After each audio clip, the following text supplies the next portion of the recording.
Hello, good evening, Namaskar, Adab, Johar, and welcome back to Yoda Defense Academy. Ladies and gentlemen, we were just talking, we were just talking about time and tense. All right, in previous classes, we have seen that I had taught you the simple present tense. We had talked about the formula only, and today we are going to have the rules on simple present tense. When the things come, first of all, is very necessary, very much important, you can say, to be known that how we can recognize simple present tense when we are going to have a simple English sentence. यानी कि कभी भी क्या है, अगर मुझे एक English का सिंपल सेंटेंस दिया जाए तो हम कैसे पहचानेंगे कि ये कौन सा यहाँ पे टेंस है. So here I have mentioned some words that will definitely help you to understand simple present tense. Similarly, you can see these words. अगर कहीं पे क्या दिखे आपको, always दिखे, often दिखे, usually दिखे, generally दिखे, daily, everyday, every के साथ आपको night दिखे, morning दिखे, evening दिखे, week, month, year, anything can be. Here occasionally, rarely, seldom, never, hardly, scarcely, habitually, once a month, twice a day, इसके साथ twice week, twice month, twice year, कुछ भी हो सकता है. यहाँ पे भी once a day की जगह once a week भी हो सकता है, once a month भी हो सकता है, once a year भी हो सकता है. ठीक है, जैसे मैं एग्जाम्पल के लिए बोलता हूं, मैंने कहा he always stands first. He always stands first in our class. हमने क्या कहा, he always stands first in our class, यानी कि हमारे क्लास में हमेशा वो क्या होता है, फर्स्ट आता है. तो ये क्या है, यहाँ पे आपको वर्ड जो दिखाई पड़ा, वैसे आप तो बहुत इजीली समझ गए होंगे सिंपल प्रेजेंट है, बट ये भी वर्ड आपको डिनोट कर सकता है कि दिया गया सेंटेंस क्या है, सिंपल प्रेजेंट टेंस में है. दूसरा आप ये भी देख सकते हैं कि यहाँ पे V5 है, तो V5 से हम ये जान सकते हैं, this simply indicates that there is only single tense in English, that's the simple present tense where we put V5 as the mean. तो दोनों आप यहाँ पे जान सकते हैं, बट ये वर्ड का हमको जानना था, वर्ड के माध्यम से पहचानना था, तो ये है. जैसे मैं बोलूंगा कि my father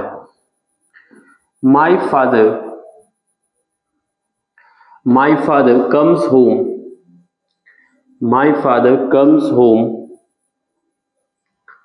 home once a year. हमने क्या कहा, my father comes home once a year. मेरे पापा क्या होते हैं, साल में वन टाइम ही घर पहुंचते हैं.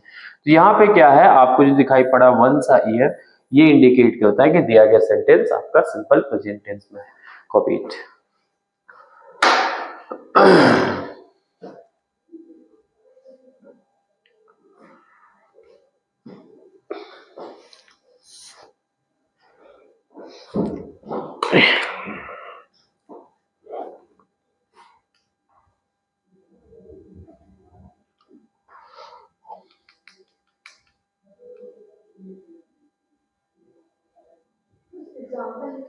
Yes, you can. Later you can copy that. You can get that PDF from office.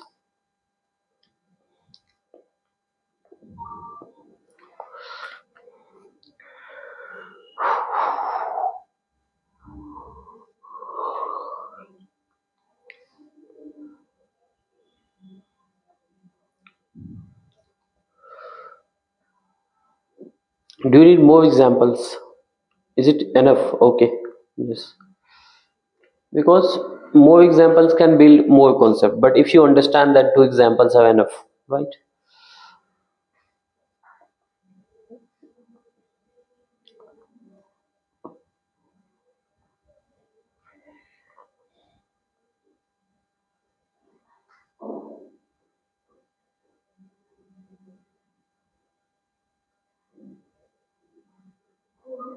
Now done. चलिए आगे बढ़ते हैं. Now we shall be talking about some rules on simple present tense. यानी कि कुछ हम क्या करेंगे, यहाँ पे नियम के विषय में बात करेंगे जो सिंपल प्रेजेंट टेंस में हम क्या करते हैं, यूज करते हैं. सबसे पहला क्या है, यहाँ पे बोल रहा है कि टू शो प्रेजेंट हैबिट। अगर किसी को वर्तमान का आदत दिखाना है, प्रेजेंट हैबिट का मतलब क्या हो गया, अगर किसी व्यक्ति को अपना वर्तमान का आदत दिखाना है, ठीक है। जैसे मैं बोलूंगा कि आई कम, मैंने बोला एग्जाम्पल के लिए आई कम YDA, that means Yodha Defense Academy. All right, at 10:30। तो बताओ ये रेगुलर हैबिट है ना हमारी, तो ये सिंपल प्रेजेंट टेंस है, ठीक है। मैं बोलूंगा एग्जाम्पल के लिए his sister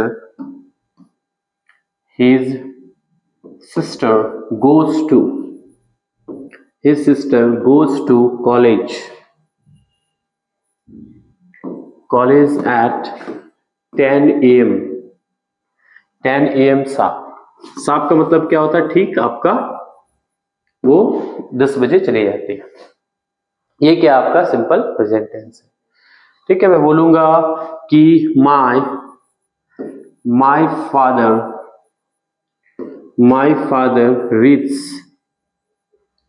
reads newspaper।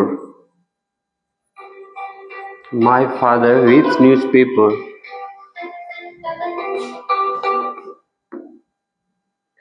My father क्या हो गया आपका, reads newspaper early in the morning।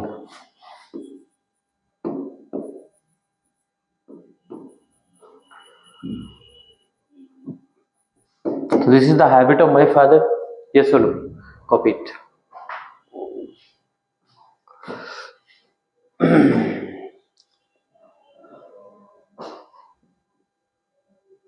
Early in the morning मत बोलो, हालांकि सेंटेंस सही है, बट सुबह सुबह एकदम कोई न्यूज़पेपर नहीं पढ़ता है, थोड़ा सा लेट से, मतलब थोड़ा सेंस अच्छा, मतलब अच्छा नहीं बनना है ना, तो इन द मॉर्निंग कर दो आप, my father reads newspaper in the morning.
ना चलिए आगे बढ़ते हैं हम लोग।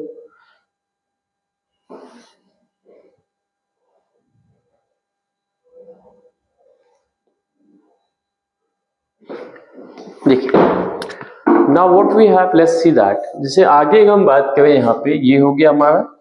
नेक्स्ट ध्यान दीजिएगा, ठीक है जी। नेक्स्ट क्या है आपका, रूल नंबर 2, टू डिनोट क्या है, यूनिवर्सल ट्रूथ। अगर कहीं पे भी क्या करना हो, आपको यूनिवर्सल ट्रूथ दिखाना। यूनिवर्सल ट्रूथ का मतलब क्या है, कल जो था, आज है और आने वाला समय में होगा। यानी कि हिंदी टर्म में अगर हम बात करें, अगर हिंदी में एक वर्ड में कहे, इसे हम क्या कहते हैं, विश्वव्यापी, विश्वव्यापी सत्य। अजीब सा लगेगा सुनने में, बट यही होता है, ठीक है। विश्वव्यापी सत्य यानी कि जो हमेशा, यूनिवर्सल ट्रूथ जो हमेशा चल रहा है, ठीक है। जैसे यहाँ पे मैं बोलूंगा मिल्क इज व्हाइट, हमने क्या कहा बताना मुझे, मैंने कहा मिल्क इज व्हाइट। अब क्लियर है कि मान के चलते मिल्क कभी ना ब्लैक हुआ था, ना है ना होगा, क्लियर बात। मैं बोलूंगा द सन सेट्स, वो ऑप्शन चले, क्या हो गया उनका, एग्जाम चल रहा है उसका। बहुत पीछे चल जाएंगे। हाँ। तो एक तो उनका इंग्लिश उतना अच्छा है नहीं, मैं देखता हूँ in comparison of yours. I mean Monday से तो बोलने प्लान बट वही तो में तो और भी ज्यादा 20 days the main examination is there. वही तो how it can be managed, I have to teach once again I think. The sun can sets in the west. देखो ये क्या यूनिवर्सल ट्रूथ है, विश्वव्यापी सत्य है, ठीक है। मैं बोलूंगा Fortune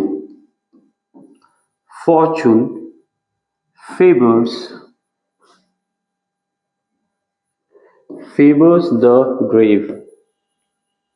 what is the Hindi meaning of this one?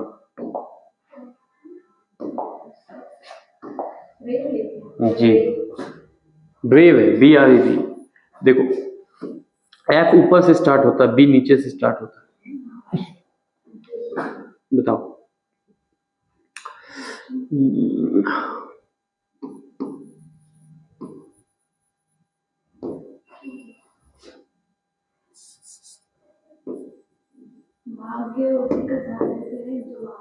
Ji, the sun rises in the east.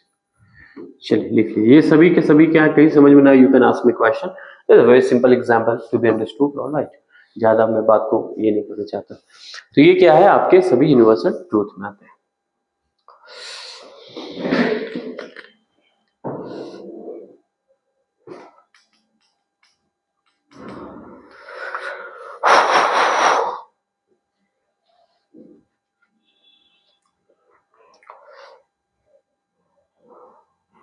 And did you learn the vocab? You have to learn per day. I'll ask in the meanwhile. I will not compromise in my teaching style. Alright, I need the copy, the register up to dated. Alright, second thing, that's why I'm giving only 5 per day. Alright, and it will be given alternate from day onwards. Alright, because I know that learning 5 words are a big sum for you. It can be because you have to manage maths and science as well as, yeah, the thing is that. But you have to complete that. That is why I'm giving it on day basis. That's the main thing. Yeah.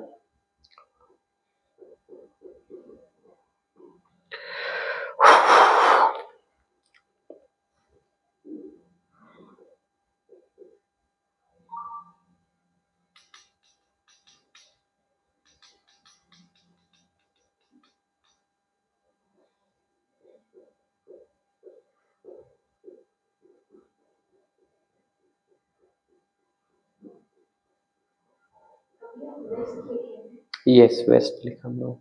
नीचे वाले में east है, ऊपर वाले में east है। नीचे वाले में ईस्ट है ना, ईस्ट से उगता है ना। वेस्ट कर दोगे फिर यूनिवर्सल ट्रूथ गड़बड़ हो जाएगा ना, फिर नियम चेंज हो जाएगा, है ना। ईस्ट में उगता वेस्ट में डूबता है ना। देखो आगे क्या, कभी भी आपने देखा होगा, आपने कभी, अच्छा are you interested in watching cricket match? Yes. So you might have you ever gone through the English commentary? Sometimes. Okay, sometime. If you will go through next time, then what will you notice that they are speaking in present tense all the time. They only take the help of past tense whenever the data is required. Suppose if I have to look the background of Mahendra Dhoni, that he had also scored a century in the another match, तो वहां पे past tense आता है। ज्यादातर क्या आता है आपका प्रेजेंट टेंस का ही सेंटेंस आता है। आप देख लीजिए प्रेजेंट टेंस में सभी आता है, जैसे भी काम चल रहा है। जैसे एग्जांपल के लिए किसी ने हिट कर दिया बॉल, तो सिंपल प्रेजेंट में तो नहीं बोलेंगे, कॉन्टिन्यूअस में बोलेंगे the ball is running to the boundary. Alright, तो यहाँ पे क्या है, जैसे कहीं पे भी, यही मैं बात यहाँ पे कहना चाहता हूँ आपसे, कहीं पे भी क्या है, आपको अगर हिस्टोरिकल ट्रूथ दिखता है, क्या दिखता है, हिस्टोरिकल ट्रूथ दिखता है। हिस्टोरिकल ट्रूथ मतलब, हाँ अच्छा वही तो पूछने वाले थे। हिस्टोरिकल ट्रूथ का मतलब होता है ऐतिहासिक सत्य, एकदम शुद्ध हिंदी, ठीक है। ऐतिहासिक क्या है, सत्य, यानी कि हाँ जो इतिहास में जो बातें सच है। जैसे महात्मा गांधी क्या है, फादर है नेशन के, ऐतिहासिक सत्य है। इंदिरा गांधी को आयरन लेडी कहा जाता है, ये क्या है, हिस्टोरिकल एक ट्रूथ है। बस समझ रहे। अगर कहीं पे क्या है, रेडियो या फिर क्या हो, टीवी का आपको कमेंट्री सुनाई पड़ी, जो मैंने भी बताया आपको। और किसी भी ऑथर्स का व्यूज हो, जैसे आप कहीं पे भी ना, आपने देखा हो स्कूल में अगर आपने लिखा होगा समरी, लिखा ही होगा आपने, जिस लिखा होगा स्टोरी का, तो ज्यादातर सेंटेंस आप देखिएगा सिंपल प्रेजेंट में आया होगा। नोटिस कीजिएगा, ठीक है, जो लॉन्ग वाली लिखते हैं, जो 10 मार्क्स से आया करते थे, हमने भी स्कूल में लिखा है, हेलेन केलर वाली कहानी है ना। हाँ देखो यहाँ पे जो नोवेल हुआ करता था, तो यहाँ पे क्या हो गया, ये हम इसे क्या कहते हैं बताना, यहाँ पे क्या हो जाता है, ये आपका इसमें हम सिंपल प्रेजेंट टेंस का यूज करते हैं। जैसे एग्जांपल के लिए मैंने यहाँ पे कहना आपसे, मैंने कहा कि महात्मा गांधी, हमने आपसे कहा Mahatma Gandhi, Mahatma Gandhi is the father of nation, is the father of our nation कर दो आप। तो ये बताओ ऐतिहासिक सत्य है कि नहीं? हमने कहना है कि MS क्या वो किसी ने कहा उनको ना, तो ये इसी को अब एग्जाम्पल के लिए मान के चलते एक बात बताता हूँ, ये तो बात हिस्ट्री की हो गई, किसी ने उनको कहा क्योंकि उन्होंने उतना कंट्रीब्यूट किया। जैसे एक चौक होता है, किसी चौक का नाम किसी व्यक्ति पे रख दिया जाता है।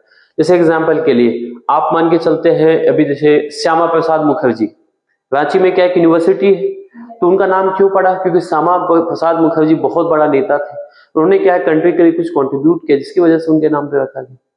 तो मतलब एक तरह से क्या है, किसी ने इनको इनके काम को देखते हुए, अब एक बात बताओ, फादर ऑफ नेशन इसलिए कहा गया क्योंकि एक कॉमन सा बात बताता हूं मैं, हालांकि हिस्ट्री में तो कुछ और भी बातें हो सकती है, बट एक जेन्युइन में आपको यहाँ पे एक कॉमन सा विजन बताता हूँ कि इनका कॉन्ट्रीब्यूशन बहुत ज्यादा था। आप सोच सकते हैं एक आदमी क्या कहता है कि एग्जाम्पल के लिए सुनने में बड़ा कॉमेडी लगता है, लेकिन सत्य बात है कि एक आदमी बोलता है कि तुम्हें एक गाल में अगर कोई थप्पड़ मारे तो तुम क्या करना, दूसरा गाल दे देना। ये सुनने में अजीब लगेगा, लेकिन बहुत बड़ा स्टेटमेंट है। एक आदमी ये कहता है कि हम लड़ेंगे नहीं, है ना, जैसे एग्जाम्पल के सत्याग्रह आंदोलन, मतलब भूखे पेट हम रहेंगे, तो ये सब बहुत बड़ा उनका कंट्रीब्यूशन था। लोग भले महात्मा गांधी को आज मजाक में कभी कभी ले लेते हैं, लेकिन आप पढ़ो वो किताब जो मैंने कहा था, हाँ, द एक्सपेरिमेंट विद क्या है, नहीं, माई एक्सपेरिमेंट विद ट्रूथ, आपको पता चलेगा बहुत अच्छा। एक आप 12 में आपने पढ़ा हो गया तो पढ़ रहे होंगे, लुइस फिशर का लिखा हुआ है इंडिगो, आप पढ़ के देखो उसको, थोड़ा सा ना कि महात्मा गांधी का, लुइस फिशर ने जो लिखा है, बट सिंपली उन्होंने क्या बहुत अच्छे तरीके से चीजों को वहां पे डिनोट करने की कोशिश की है। That's the main thing. Alright, चलिए आगे मैं बात करता हूं। मैंने बोला MS Dhoni, Dhoni runs behind the ball,